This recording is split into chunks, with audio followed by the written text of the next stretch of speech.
Why does the government need a voice in the Constitution to get advice on Indigenous affairs? As we've seen, the government certainly doesn't have all the answers to Indigenous challenges, because we've seen that the gap, which we politely refer to as the difference between our livelihoods and our well-being as compared to our fellow Australians, is not on track to close. So the government, I think, needs the voice so that it can have advice from grassroots, people from within their communities who have the solutions and the lived experience and understand the cultural and environmental context of their people, and them providing advice, taking all of that expertise and lived experience, is going to be very useful to government when government designs programs and policies that affect Indigenous people. The government has all sorts of advisory committees.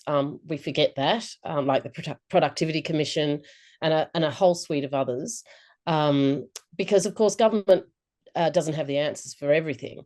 Because what we find is that a lot of policies are developed, particularly where I'm from in Alice Springs, they're developed thousands of kilometres away in Canberra, and they're not fit for purpose. Your father was a leading advocate for yes at the 1967 referendum, where more than 90% of people did vote yes in the end.